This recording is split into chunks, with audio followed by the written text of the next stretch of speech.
la fauconnerie traditionnelle, c'est de trapper un oiseau de proie sauvage qui est dans sa première année, un oiseau de proie qui est immature, dans le but de l'entraîner pour aller chasser avec le gibier sauvage. Ce que ça fait, là, c'est qu'on va aider un oiseau qui est dans sa première année à passer au travers de son premier hiver. Par la suite, une fois que la saison de chasse est complétée, au printemps, on va relâcher cet oiseau-là, compte tenu qu'il est en bonne condition physique. On ne va pas relâcher cet oiseau-là s'il n'est pas, s'il a passé tout l'hiver dans une volière, à s'empiffrer, à être gras, ankylosé, puis pas avoir de VO2 max, pas avoir d'endurance physique, musculaire, etc. Ce serait pas logique de relâcher un oiseau de proie qui est dans cette situation-là. Quand on arrive avec un oiseau de fauconnerie qui est reproduit en captivité, c'est à peu près le même principe, sauf que l'oiseau ne sait pas chasser et puis on est obligé de lui montrer comment se servir du vent. On est obligé de lui montrer quoi regarder, qu'est-ce que ça a l'air un gibier qui va s'échapper à travers des scénarios de chasse avec des leurres inanimés.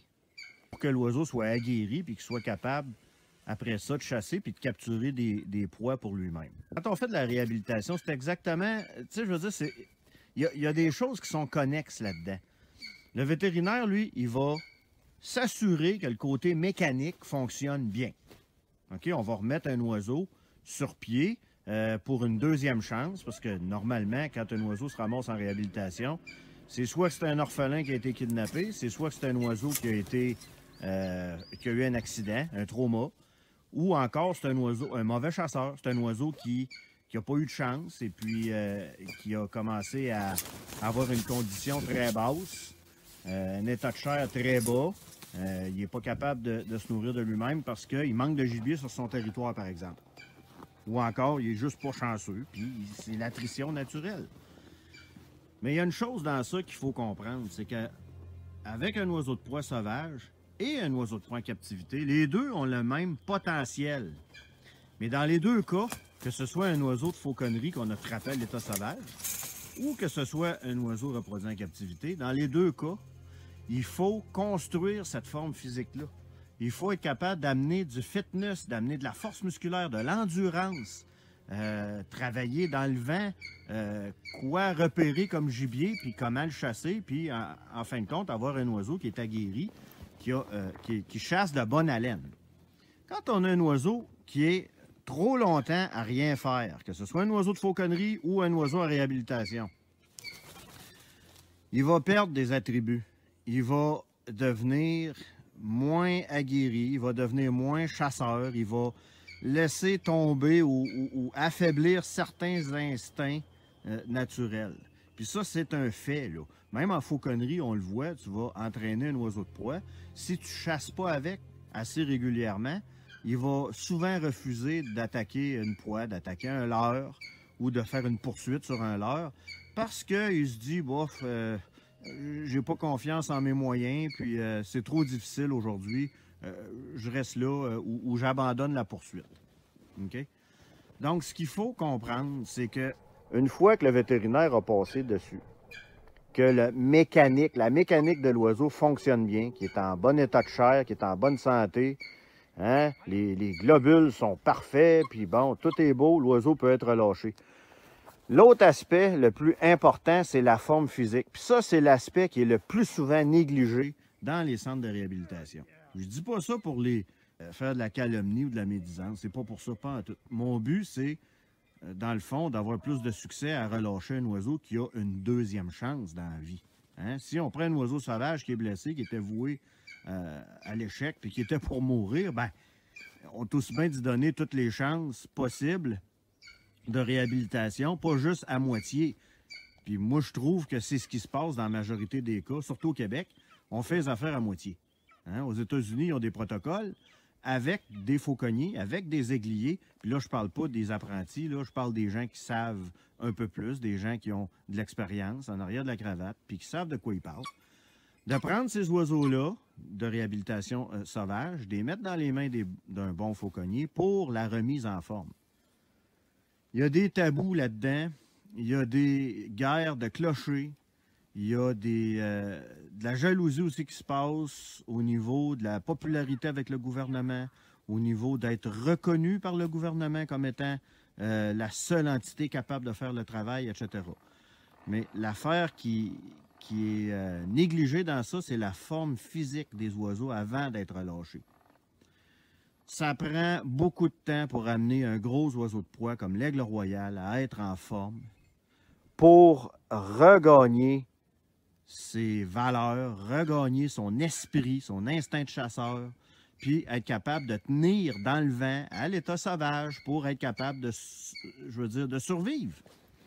Ça se fait pas comme ça. Un oiseau de proie comme l'aigle royal, par exemple, qui serait un mois de temps en convalescence dans une volière, même si c'est une grande volière, comme les centres de réhabilitation vont faire, l'oiseau va rester perché là 3/4 du temps, puis il fait rien. Là. Il fait pas d'exercice. C'est pas une remise en forme, ça. Là. Une remise en forme, là, c'est ce que vous voyez, les images que je mets là.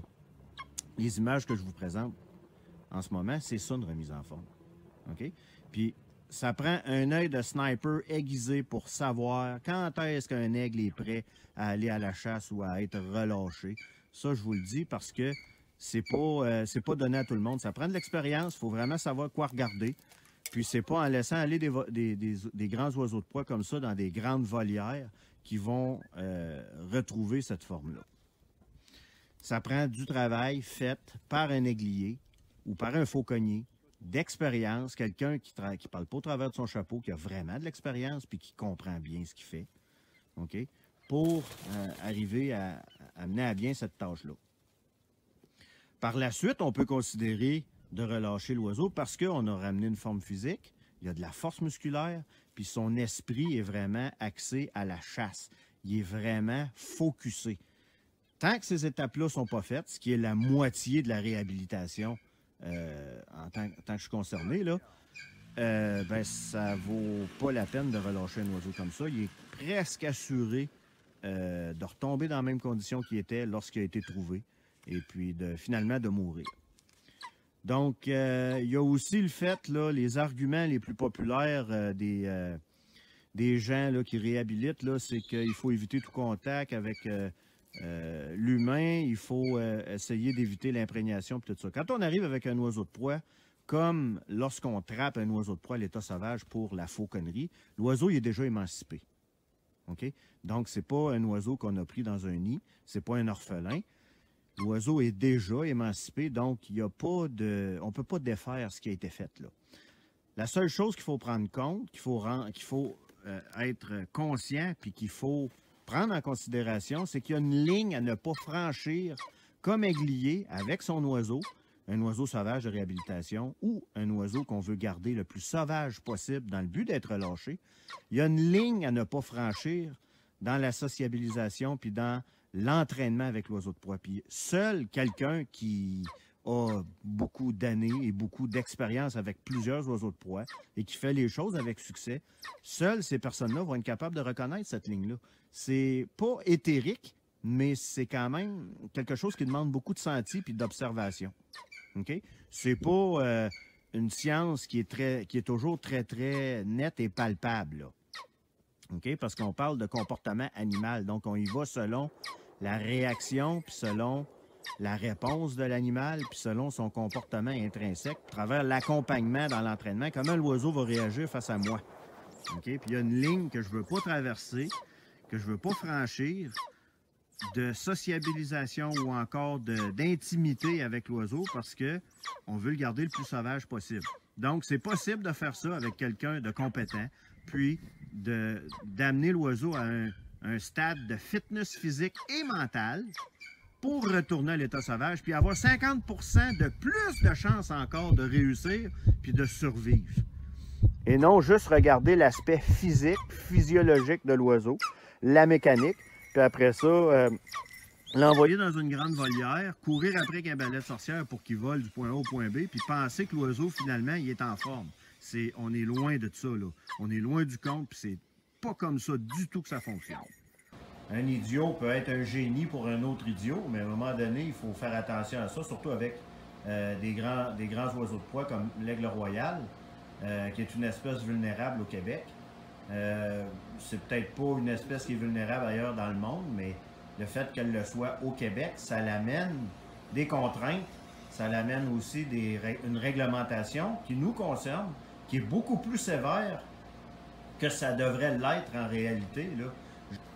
J'aimerais bien voir une collaboration entre les gros centres de réhabilitation, OK, puis un centre comme nous, de conservation des oiseaux de proie, pour la remise sur pied, pour entre guillemets, la physiothérapie ou l'entraînement physique, la remise en forme de ces grands oiseaux-là.